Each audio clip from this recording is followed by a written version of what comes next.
Después, en Segunda de Crónicas 2, cuando dice: determinó pues Salomón edificar al monte de Jehová casa para su reino.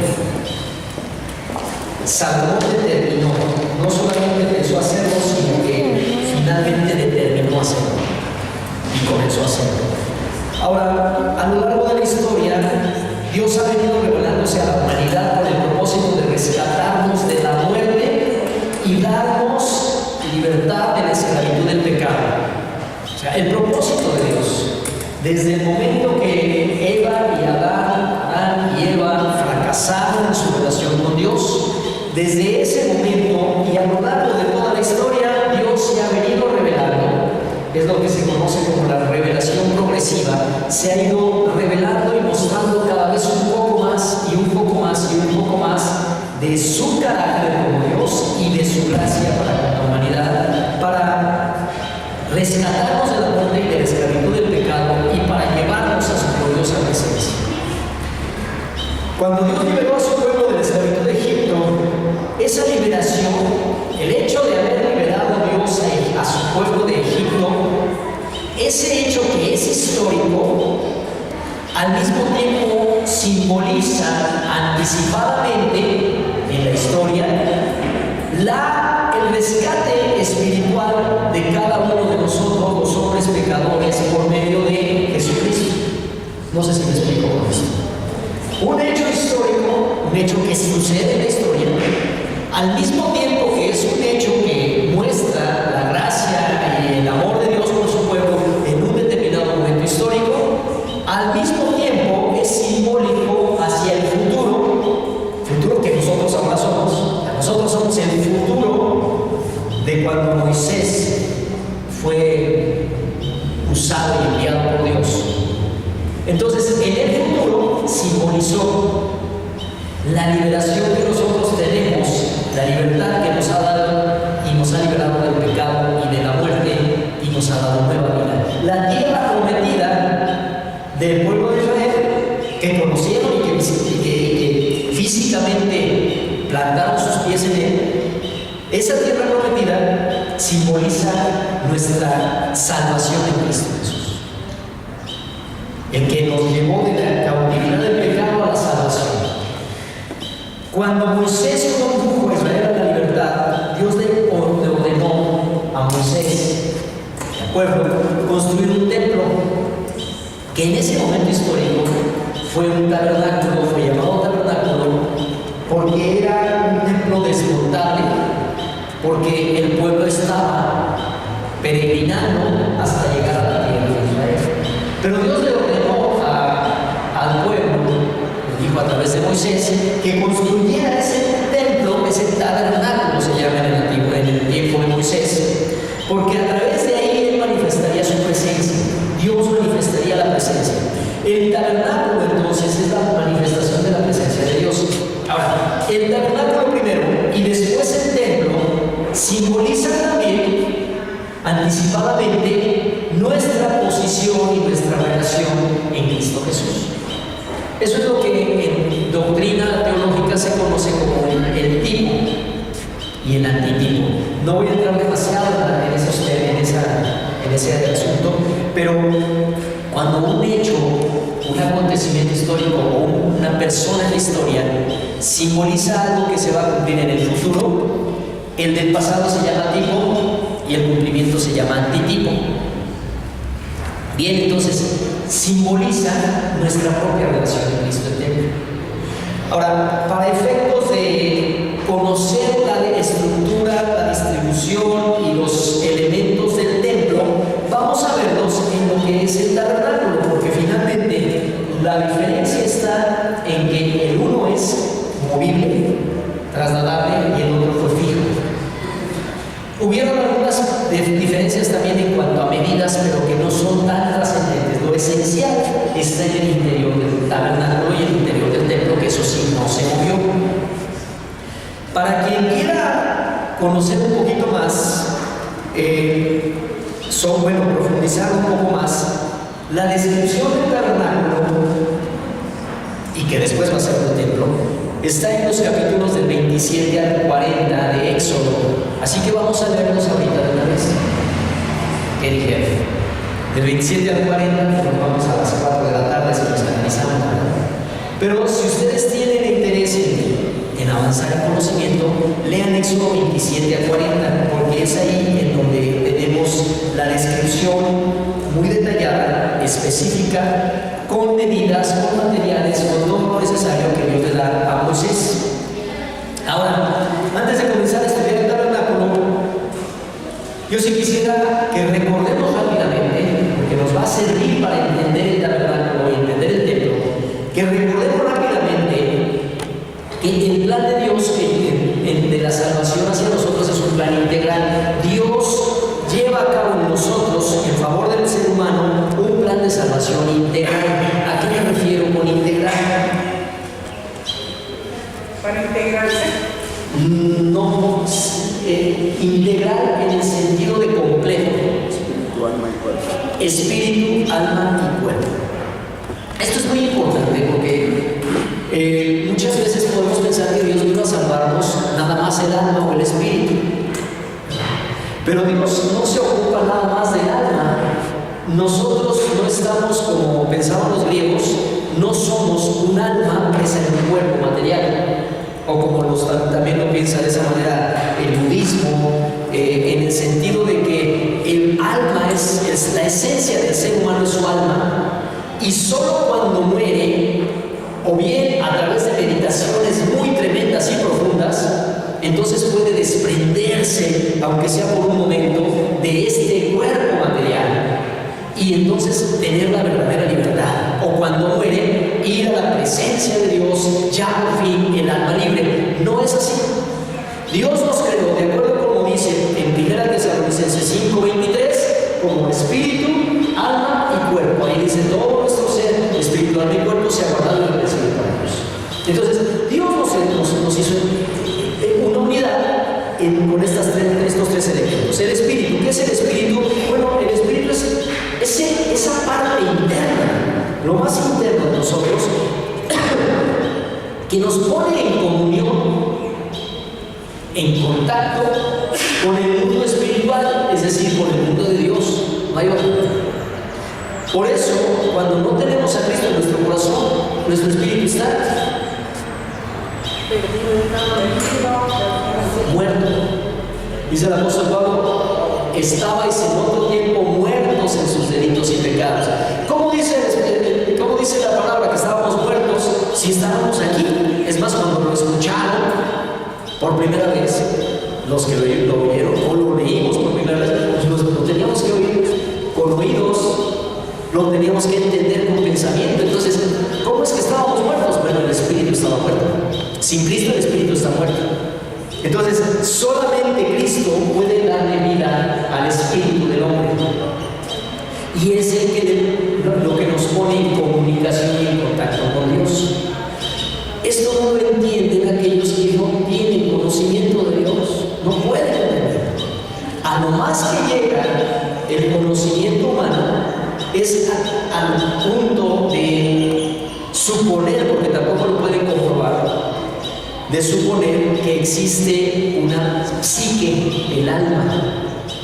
Y para los que no son cristianos, quién sabe, dicen ellos, quién sabe qué será eso, pero es el alma. Ya se lo dicen sin broma, ¿verdad? Es la parte psicológica. Y ahí andan pensando si el alma existe o no existe, pero lo que sí existe es el alma, es la parte psicológica. Y entonces, el alma, en realidad, es eso, nuestra parte intelectual, psicológica, racional y sentimental, todo junto.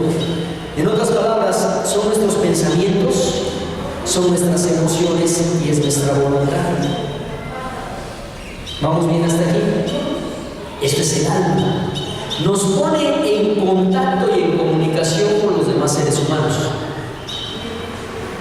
Es a través de los sentimientos que nos ponen en contacto y en comunicación con nosotros. Y finalmente tenemos el cuerpo.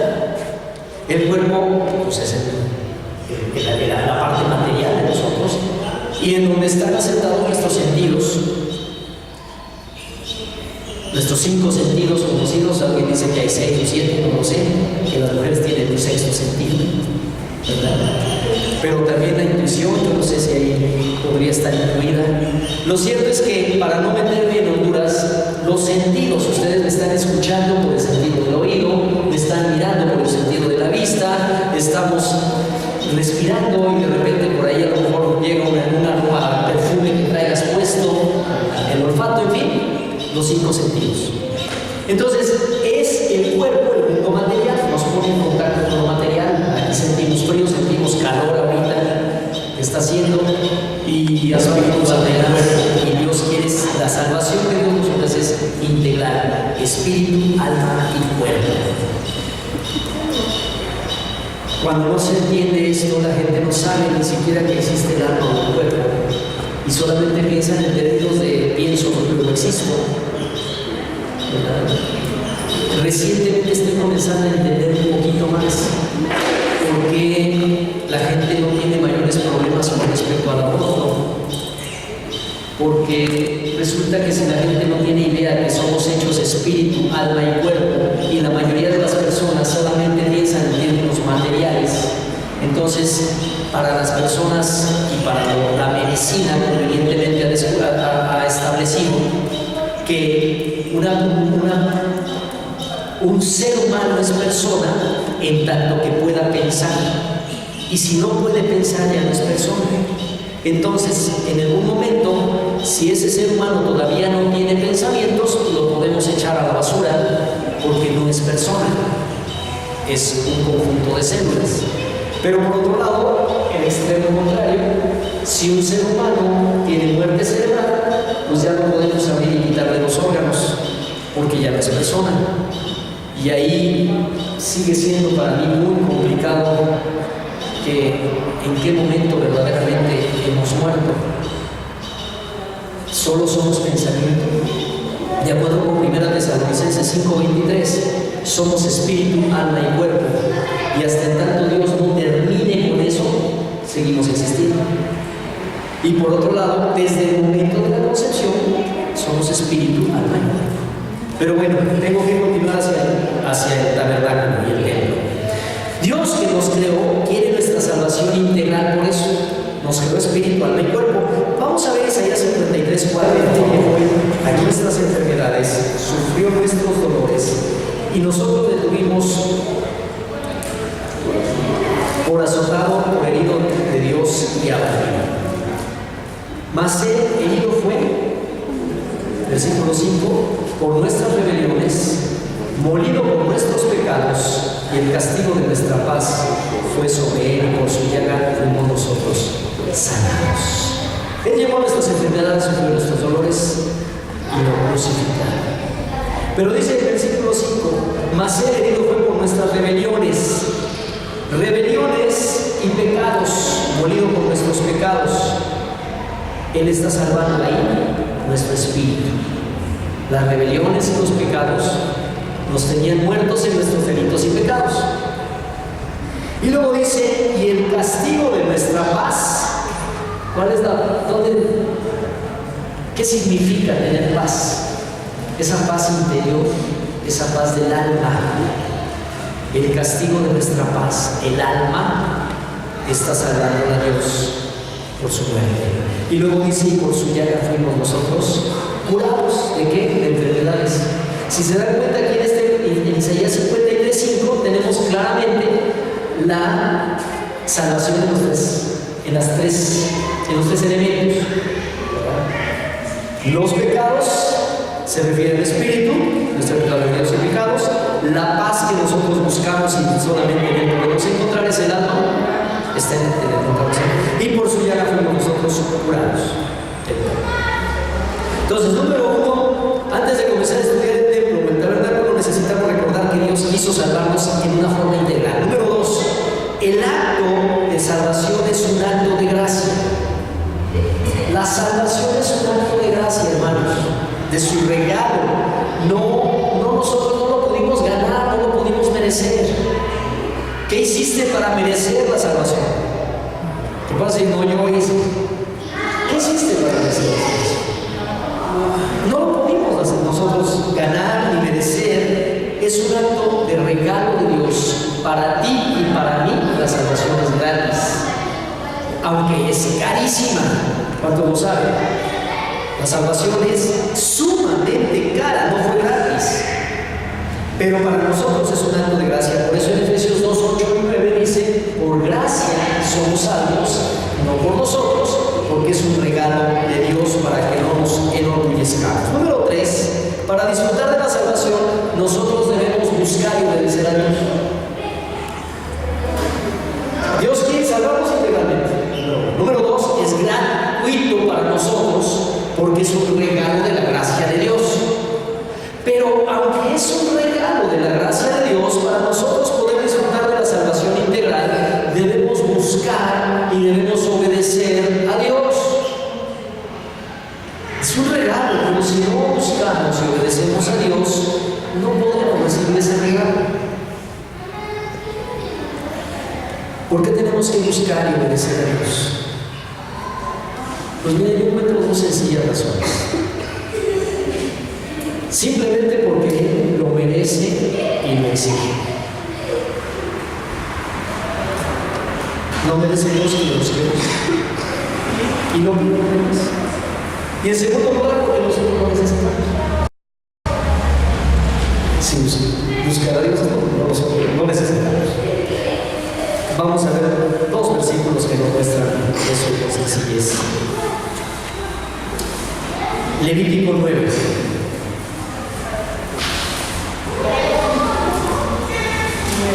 Versículo 6 dice: entonces Moisés dijo: esto es lo que mandó Jehová, haced y la gloria de Dios, ¿qué? Os aparecerá. Y la gloria de Dios, ¿qué? Se os aparecerá. Número 1, porque lo merece, lo exige. Esto es lo que mandó Jehová, lo exige. Y número 2, porque lo necesitamos. Si lo hacemos, la gloria del Señor es para nosotros. Se nos manifiesta su gloria. Lo exige, lo necesitamos. Lo exige, lo necesitamos. Éxodo 23, versículo 25.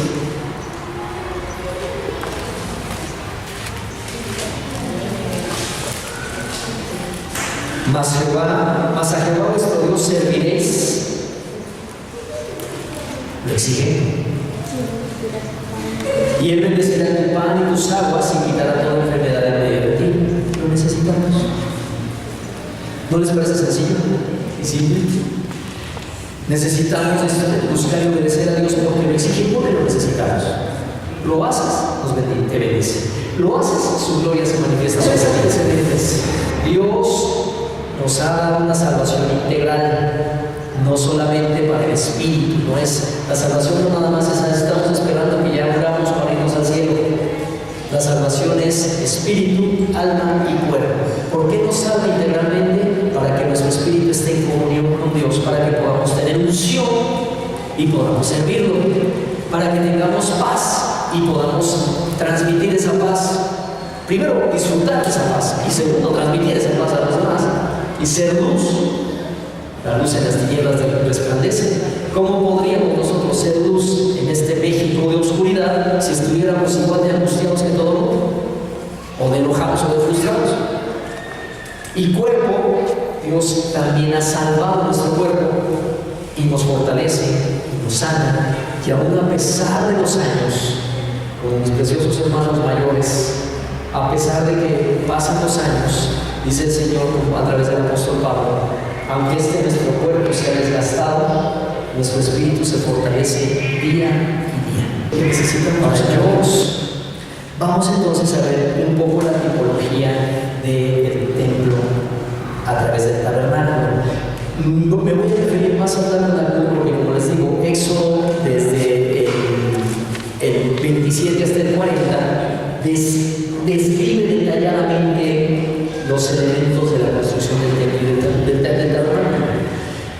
Ya después se construye el templo y ya no hay una descripción tan detallada, sí las hay, pero no tan detalladas. Entonces, conforme vayamos conociendo el plan del tabernáculo, su diseño y sus funciones y sus componentes, yo creo que vamos a poder entender mejor, comprender mejor nuestra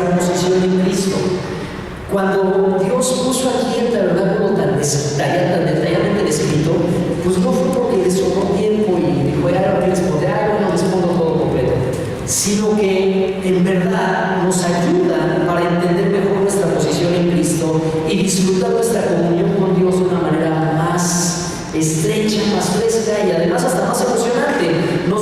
Conocer el tabernáculo nos va a servir para comprender mejor la obra del Señor Jesucristo. Déjenme decirle, el templo y el tabernáculo primero son tipo de Cristo. ¿Se acuerdan lo que les dije de lo que es un tipo? Pues cuando nosotros empezamos a leer y a entender el diseño y la construcción del tabernáculo, es tipo de la persona y de la obra de nuestro Señor Jesucristo. Y al entender mejor el tabernáculo y la obra de nuestro Señor Jesucristo, entonces, como dice Hebreos, vamos a poder acercarnos confiadamente al trono de gracia para disfrutar la presencia de Dios, porque en él habita toda la gloria. Su gloria está disponible para nosotros, así que conozcamos a Dios. Es que tenemos tal sumo sacerdote, el cual se sentó a la diestra del trono de la majestad de los cielos, ministro del santuario y de aquel verdadero tabernáculo que levantó el Señor y no el hombre. Que hay una conexión directa entre el tabernáculo y el Señor Jesucristo. Y el tabernáculo que levantó el Señor y no el hombre, porque todos somos sacerdotes, está constituido para presentar ofrendas y sacrificios, por lo cual es necesario que éste tenga algo que ofrecer. Y aquí usted puede seguir leyendo hasta el capítulo 10 y tenemos una forma resumida de lo que es el tabernáculo también.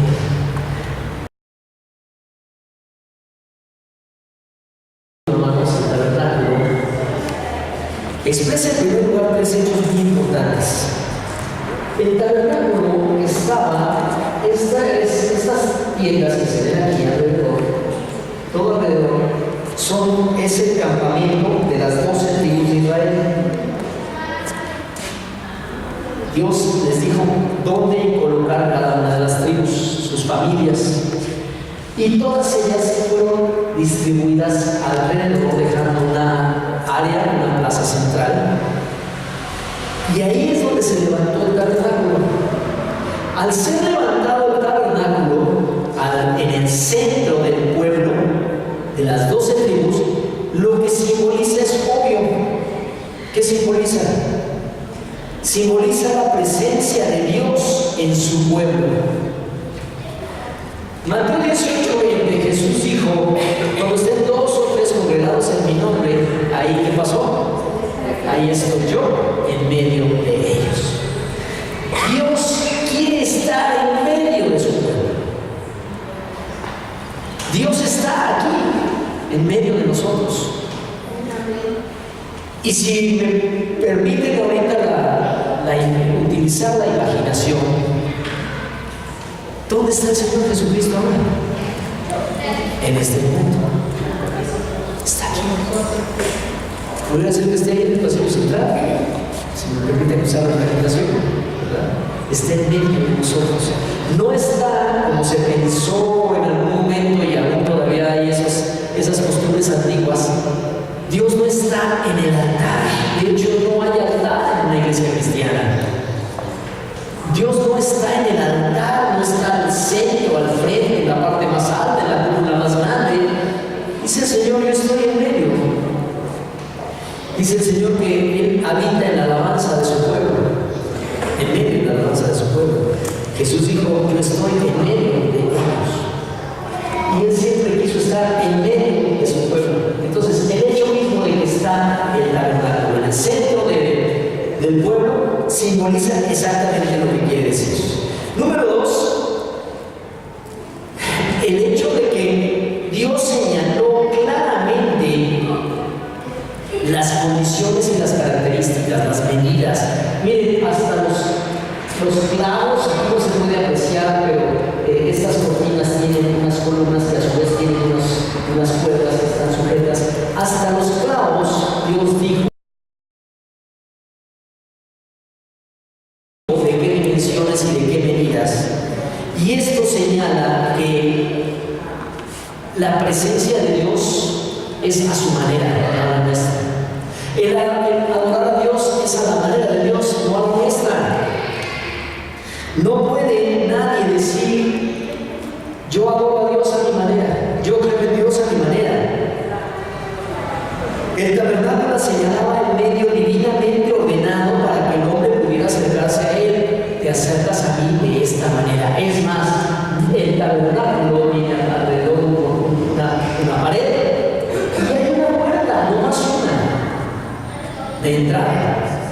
Solo hay una puerta para entrar al tabernáculo. No podía nadie entrar diciendo, no, yo soy de la tribu de, no sé si sea Isaacar, la tribu de allá, y como me queda muy lejos, pues yo me meto por acá. No, pues yo me meto por este lado. No, el Señor dijo dónde estaba la puerta. Le vas a poner una puerta de 1,80 m de ancho. Y Jesús dijo, Juan 14:6, yo soy el ¿qué? Camino. Nadie. No, pero que no es justo, pero que la gente que no lo conoce, mira, nos podemos echar una tarde entera debatiendo, hablando y diciéndote mi anhelo de que toda la gente lo conozca. Pero el hecho es que Jesús dice, yo soy el camino, la verdad y la vida, y nadie llega al Padre sino por mí. Porque a Dios se le adora a su manera. Y a Dios se le acerca a uno a su manera. Y finalmente, representaba su santidad inefable y su perfecta bondad. Ese conjunto, los elementos que iremos viendo en las semanas siguientes, porque no lo vamos a ver hoy, esto es solo una introducción, representa la santidad y la majestad perfecta de Dios y su unidad como Padre, Hijo y Espíritu Santo. Ahí está. Ahora sí que en común, pues lo vamos a ir. Lo vamos a ir. Salmo 15, versículo 1 dice, Señor, ¿quién entrará en mi tabernáculo? Vamos a ver Salmo 15, versículo 1. Jehová, ¿quién habitará en tu tabernáculo? ¿Y quién morará en mi monte santo? Que no cualquiera puede entrar en su tabernáculo. Como no cualquiera puede estar en comunión con Dios. Es un regalo, pero no es para todos. ¿Por qué no es para todos? Es un regalo, pero no es para todos.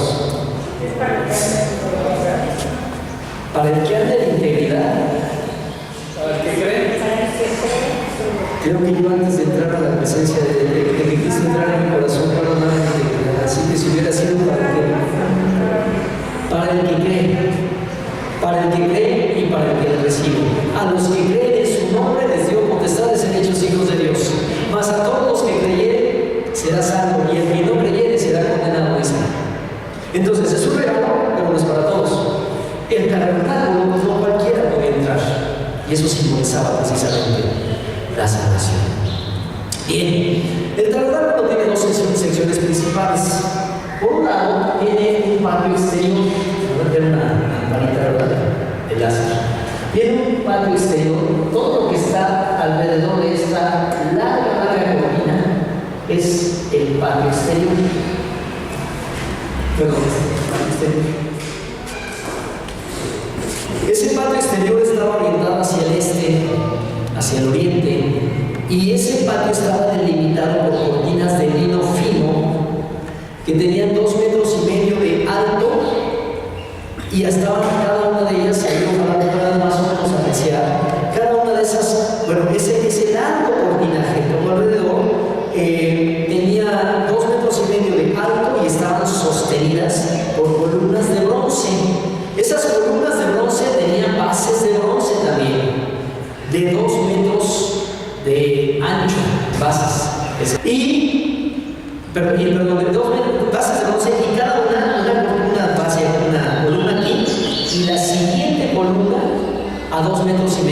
distancia. Cada una de las columnas estaban a 2 metros 25, para ser exactos, aproximadamente 2 metros 25 de distancia. Todas estas columnas aquí tenemos 2 metros de distancia, 2 metros 25. El patio entonces medía, ustedes lo leen ahí en Éxodo 27 en adelante, dice que medía 100 codos de largo por 50 codos de ancho, y en otras palabras, las medidas eran 50 metros de largo por 21 metros de ancho. Para que nos demos una idea, una alberca olímpica mide 45 por 22, si no me equivoco. Más o menos, si usted alguna vez ha entrado a ver las dimensiones de una alberca olímpica, esa es la dimensión del tabernáculo, del cortinero alrededor. Esas cortinas eran de lino fino.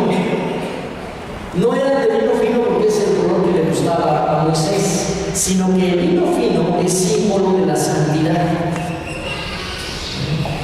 Si se fijan, los ángeles, siempre que se presentaron, siempre que se manifestaron, que Dios envió ángeles visiblemente, ¿cómo dice que venían vestidos? Con vestiduras blancas, con lino fino. Y en las bodas del Cordero, la iglesia tenía un vestido, ¿se acuerdan? ¿Cómo va a ser el vestido de la iglesia? De lino fino. De lino fino, blanco y resplandeciente. El lino fino, todo ese cortinero, todo ese cortinaje de 50 metros por 21 y otros 50 por 21 era de lino fino, que es símbolo de la santidad. Ahora, si pudiéramos imaginarnos, yo sí tengo la imaginación muy ágil, ojalá pudiéramos imaginarnos cómo se veía desde lejos, donde tú andabas, volteabas y lo único que veías era ese cuadro, porque era 2 metros y medio de alto. Tú no podías ver a menos que te subieras a alguna colina, pero a la distancia solo veías una cortina blanca, limpia, de lino fino. Y eso te estaba recordando a todas horas, en cualquier momento, la santidad de Dios, y que Él demanda santidad a nosotros. Y las columnas de bronce, el bronce, a lo largo de la escritura encontramos la explicación que el bronce simboliza el juicio de Dios.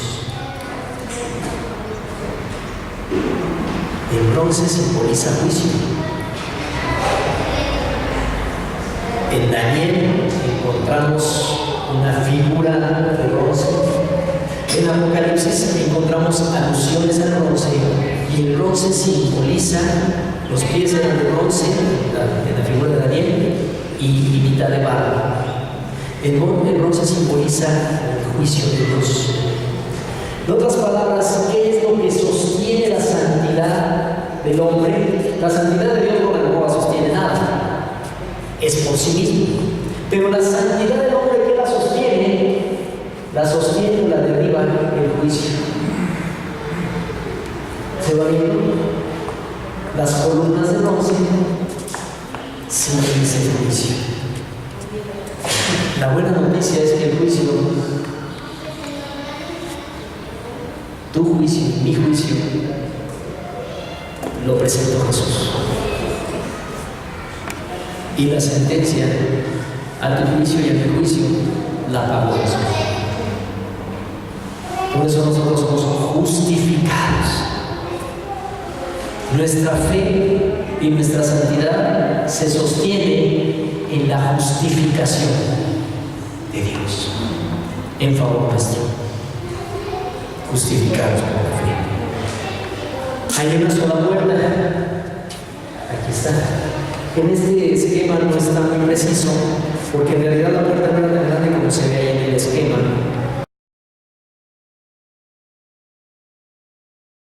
La puerta medía 1,80 de ancho. ¿Qué te parece? ¿Grande o pequeña? En proporción a la importancia de la tabernáculo. Pequeña. Una puerta de 1,80, ¿cuánto miden estos? 40 centímetros.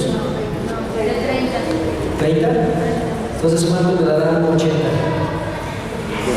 6. Imagínate desde aquí. 1, 2, 3, 4, 5 y 6. Ahí está la puerta de 1.80 de ancho. Ahí están las medidas. Todas esas medidas ustedes las van a hacer de tarea, van a ir leyendo y van a ir convirtiendo codos a centímetros, porque yo ya lo hice, y verán que ahí dice cuántos codos y cuántos palmos y todo eso. Bueno, la puerta medía 1.80, Éxodo 27, 16, y llevaba 4 colores simbólicos esa puerta. Tenía un cortinaje especial de 4 colores: azul, púrpura, carmesí y blanco, o blanco, como ahí me encuentras como lino torcido, color blanco. El azul simboliza, de acuerdo con un comentarista que se llama Samuel Vidal, el azul simboliza el color del cielo, y estoy de acuerdo con eso. El color del cielo. Bueno, en Jerusalén, aquí en México, tendría que haber sido gris perla. Bueno, a veces sí tenemos azul. Alguna que otra vez hemos llegado a tener el cielo. Me platicaron que el cielo era azul en otros lados. El azul simboliza el color del cielo. El púrpura era el vestido, el color usado por los ricos y los reyes. Las túnicas de los ricos y los reyes fueron púrpura. Eso simboliza la realeza y el dominio universal de Dios como Rey de reyes y Señor de señores. El carmesí, su color rojo, simboliza sangre o muerte o guerra. Y para nosotros queda claro que el carmesí, el color rojo, simboliza la sangre que Jesús derramó por nosotros. Y finalmente el blanco, otra vez, la pureza y la santidad. Esa puerta entonces es muy pequeña, pero con esos 4 colores en las cortinas: el color del cielo, el color de la realeza de Dios, el color de la sangre que derramó Jesucristo, y el blanco, que es la pureza y la santidad de Dios, y pureza y santidad que a nosotros nos es atribuida por su gracia. ¿Por qué es angosta la puerta? El hecho de que sea angosta la puerta, que nos recuerda. Jesús dijo, era lo que dijo en Juan 10, versículo 9.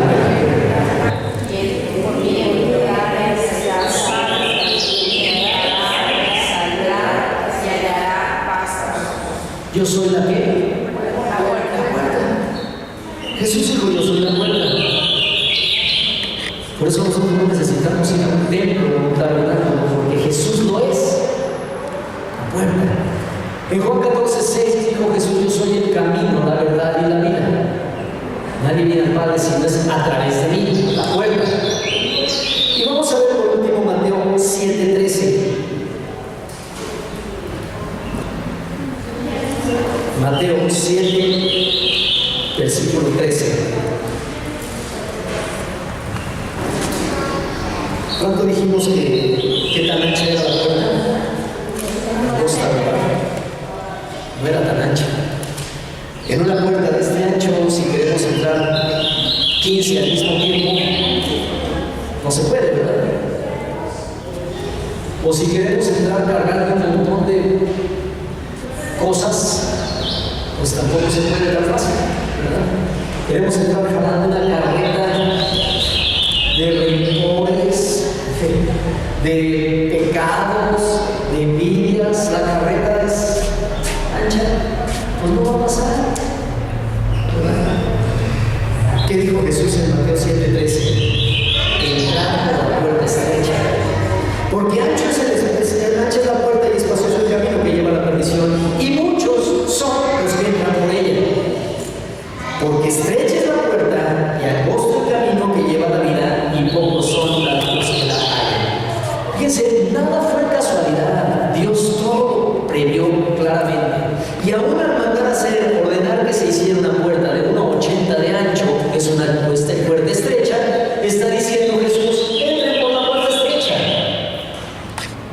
Porque el camino que lleva a la perdición es demasiado ancho. Aquí le vamos a parar, todavía me da tiempo de 2 cosas. Dentro del atrio, todo esto es el atrio.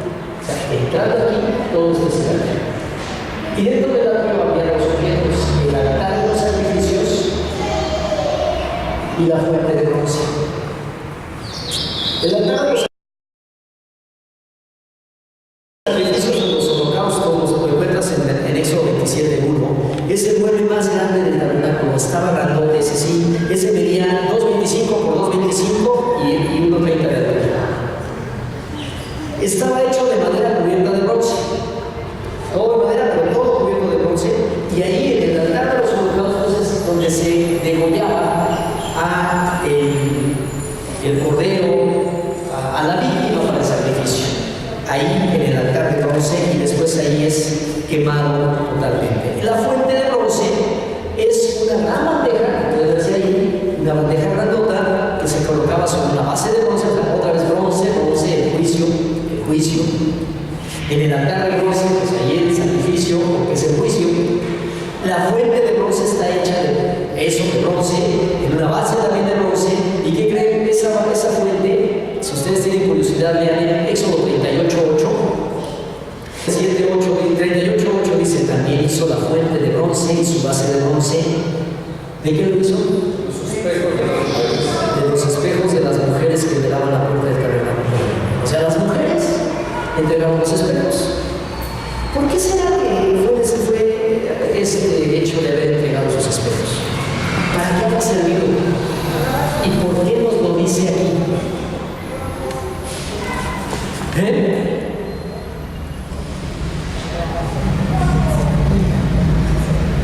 Yo creo, eso no lo dice aquí, yo deduzco que Dios pidió que la fuente fuera hecha con los espejos, porque los espejos tienen dos funciones. Una función pues es la vanidad, ¿verdad? Los espejos, la vanidad. Los hombres también nos gusta mucho vernos al espejo, ¿verdad? Los hombres también tenemos lo nuestro, vanidad. Los espejos entonces es para recordarnos, hay que fundir la vanidad para convertirla en una fuente de bronce. La segunda cosa es en los espejos en donde nos miramos, en donde cuando somos sinceros y nadie nos está viendo, cuando hay momentos en que decimos, cuando nos vemos al espejo y si hay vanidad, decimos: caray Dios, si no me has hecho que quede incompleta la creación. Pero hay otros momentos en donde tú y yo nos levantamos, nos vamos al espejo y decimos: Dios mío, ayúdame. Porque los espejos nos miramos tal como somos. Y especialmente cuando estamos solos, los espejos no nos permiten mentirnos a nosotros mismos. Nos confrontan. Los espejos nos confrontan. Yo creo que Dios pidió que esa fuente fuera hecha con espejos precisamente para que cada vez tengamos muy claro que la vanidad hay que fundirla y que al mirarnos, Dios nos mira como somos realmente. ¿Para qué servía la fuente? Esa fuente en la ceremonia de consagración, una sola vez en su vida, el sacerdote que era consagrado se bañaba completamente, lavaba completamente su cuerpo. Pero después, cada vez que iba a entrar al lugar santo, que es este pequeño edificio que se ve ahí, cada vez que iba a entrar al lugar santo tenía que lavar sus manos y sus pies.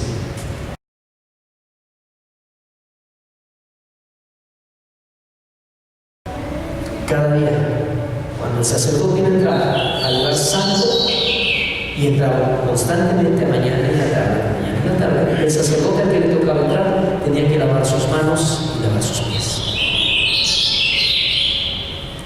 ¿Qué aplicación hay para ti y para mí en este punto? Cuando el Señor llegó a tu vida y a la mía, nos lavó completamente. Por su sangre fuimos nosotros lavados. Ahora un polvocito, por favor. Por su sangre fuimos nosotros lavados, nos lavó completamente.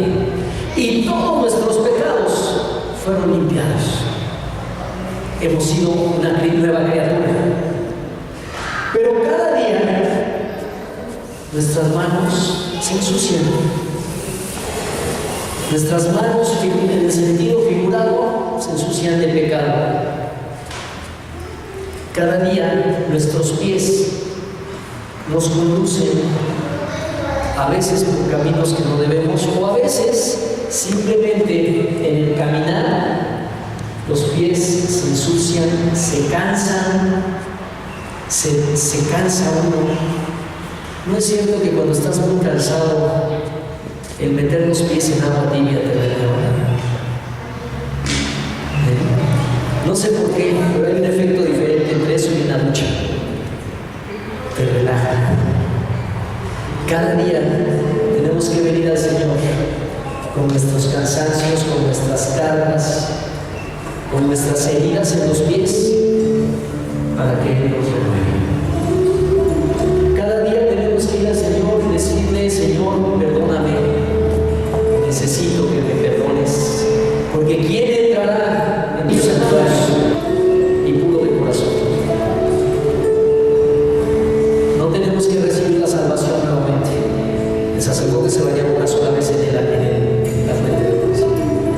Pero sí tenemos cada día que ir al Señor, a la fuente de agua viva, a la fuente de agua viva, a que Él lave nuestras manos del pecado y nuestros pies con los caminos perdidos.